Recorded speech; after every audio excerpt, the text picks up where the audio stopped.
సంబంధించి ఏదైనా స్నానం కానీ దానం కానీ జపం కానీ హోమం కానీ యజ్ఞం కానీ అలాగే ఏదైనా కళ్యాణం కానీ ఏదైనా వ్రతం కానీ ఏ దీక్ష చేసినా ఏ పూజ చేసినా ఏ స్నానం చేసినా ఏ దానం చేసినా విశేషమైన 100 రెట్లు కోటి రెట్లు ఫలితాన్ని ఇచ్చేటువంటి గొప్ప మాసాలు మనకు 12 నెలల్లో 3 ఉన్నాయి.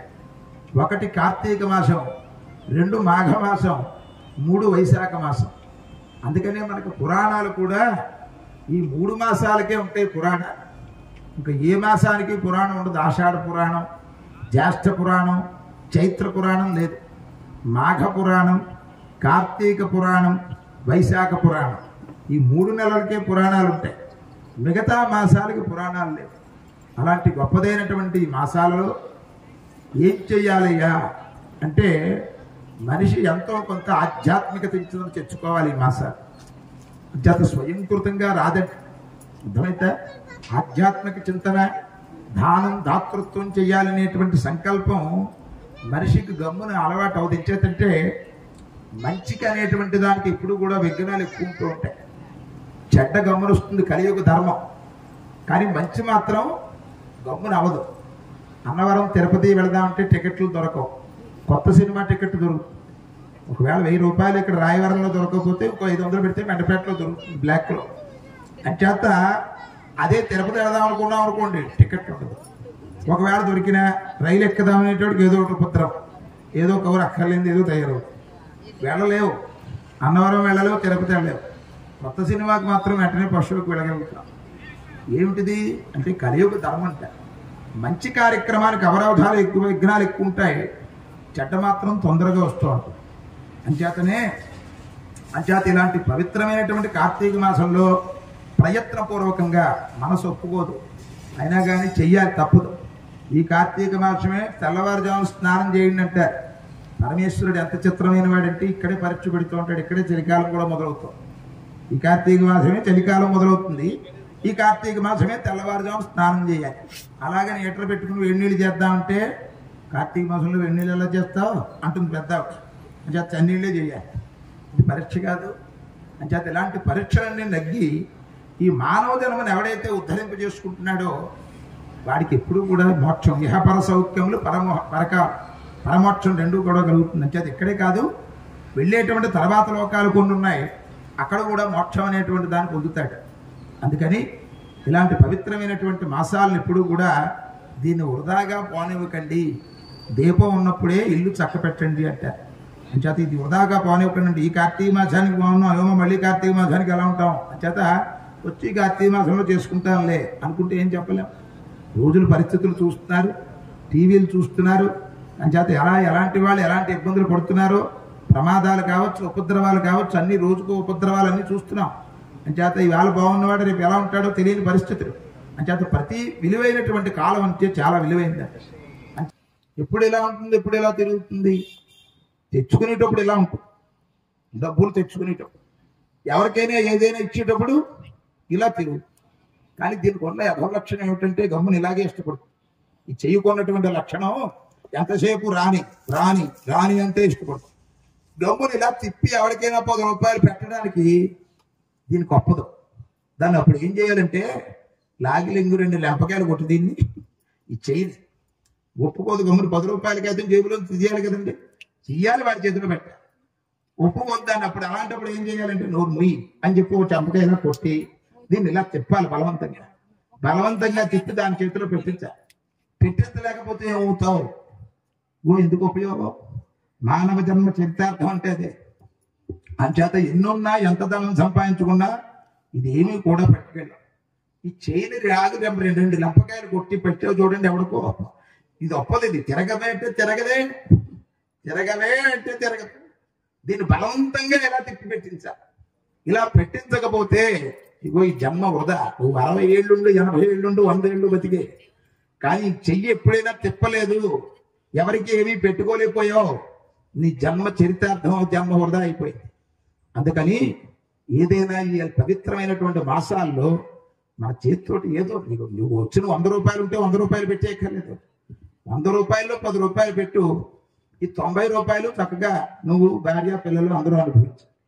ఈ 10 రూపాయల దగ్గర కూడా కక్కుర్తి పడిపోయి 10 రూపాయలు ఉంటే మా ఆవిడ కొంచెం ఓ మల్లెపూల దాకా పెట్టుకెళ్ళచ్చు కదా అని కక్కుర్తి పడిపోయి దీనికి కూడా దాచేసుకున్నావు అనుకో. ఈ 90 రూపాయలకు 9 3 27 270 రూపాయలు ఎగిరిపోతుంది ఎక్కడ హాస్పిటల్లో. ఏం చేత ఓహో 10 రూపాయలు పెట్టడానికి కూడా నీకు మనసు ఒప్పలేదురా అని భగవంతుడు ఏం చేస్తాడు, ఇది పట్టుకెళ్ళి హాస్పిటల్కి పోయి చేస్తాడు. 90 రూపాయలు కూడా నీకు అది ప్రతిదానికి ఇన్సూరెన్స్ ఉంటుంది.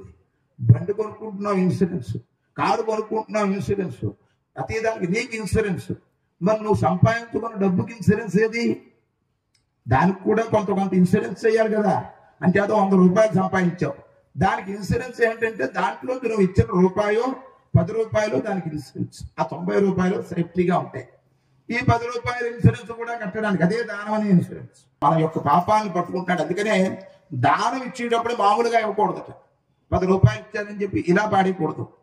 ఆ నమస్కారం చేసి ఓహో నా పాపాలని పట్టుకోవడానికి వచ్చినటువంటి ఓ పరమేశ్వర స్వరూపమా అని చెప్పి ఆ యొక్క పరమేశ్వరుని అందులో చూసి నువ్వు దానం ధర్మం ఇచ్చేటప్పుడు ఇవ్వాలి తప్ప నేను కదా ఇచ్చేవాడిని వాడు పుచ్చుకుంటున్నాడు వాడు దరిద్రుడు అనే భావనగా ఇచ్చావా? నీ దానానికి నువ్వు 100 500 దానికి ఫలితం లేదు. అంచేత ఎప్పుడు అవతల వాళ్ళు ఏం చూడాలి? పరమేశ్వరుని చూడాలి. అందుకని దైవం మనుష్య రూపేణ. దైవం ఎలా వస్తుంది కలియుగంలో? అది సుబ్రహ్మణ్యేశ్వర స్వామి అంటే ఇలా డైరెక్ట్ గా వచ్చేయడానికి లేదు. ఈశ్వరుడు అంటే ఏదో నది మీద ఎక్కి కొమరపాలు వచ్చేయడానికి లేదు. రూల్స్ ఒప్పుకో, రైట్స్ లేవు. అలా కలియుగంలో దేవతలు రావడా. అందుకని కలియుగంలో దేవతలు ఎలా వస్తారట? దైవం మనుష్య రూపేణ. అంచేత దేవతలు మనుష్య రూపాల్లో వస్తారు. అంచేత ఏమో ఏ రూపంలో ఉన్నాడు? అక్కడో రూపాయి అక్కడో రూపాయి అక్కడో రూపాయి వేసుకుంటూ వెళ్ళు. ఏ పుట్టలో ఏ బాగుందో అంటారు. అంచేత 10 మందికి 10 రూపాయలు ఇస్తే అందులో ఎవడో ఒకటి ఈశ్వరుడు ఉన్నాడు. చాలా జన్మద చరితార్థమైపోవడానికి చాలా.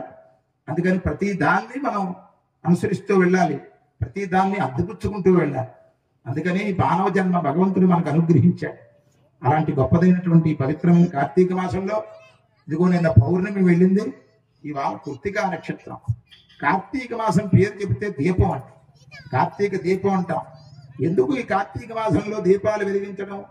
దీపానికి ఓ లక్షణం ఉంది. ఎక్కడ దీపం వెలుగుతుందో అక్కడ ఇంక చీకటి ఉండదు. అంతే కదండి. దీపం వెలిగించామంటే అక్కడ చీకటి పోతుంది. అంటే అక్కడ దీపం వెలిగి ఏతే భూమవర్గా ఏతేషామవరోధేన బ్రహ్మకర్మ సమారభేదు. ఓం భూః ఓం భవః ఓం శుభః ఓం మహః ఓం సుబ్రహ్మణ్య భగవానికి, సుబ్రహ్మణ్యేశ్వర భగవానికి జయ. అంచేత చక్కగా అందరూ కూడా యజ్ఞోపవీతం స్వామివారికి ధరింపజేసేటువంటి అదిగో పరమేశ్వరుడిచ్చే యజ్ఞోపవీతం. యజ్ఞోపవీతం యజ్ఞోపవీతధారణ ముహూర్త సమహోర్తోస్తు.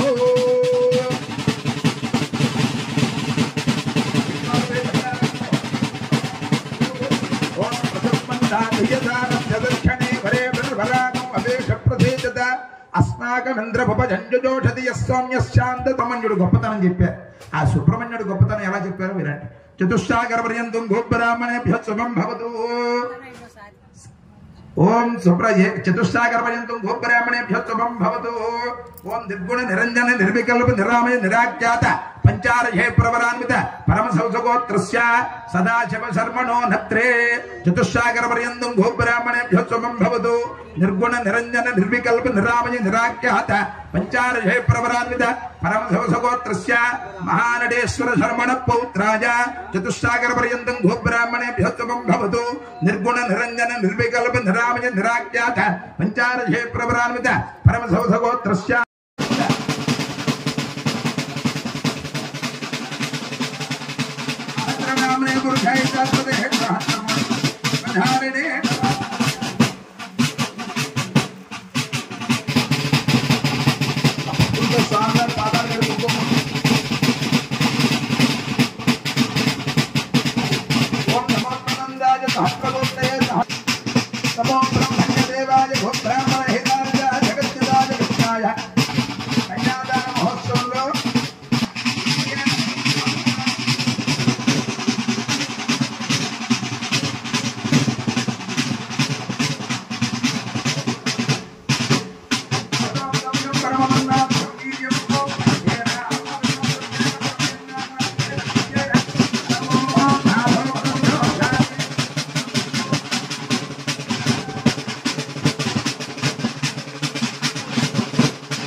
విష్ణు శ్రీమాన్ విష్ణు శ్రీమాన్ బాబా బ్రహ్మాయ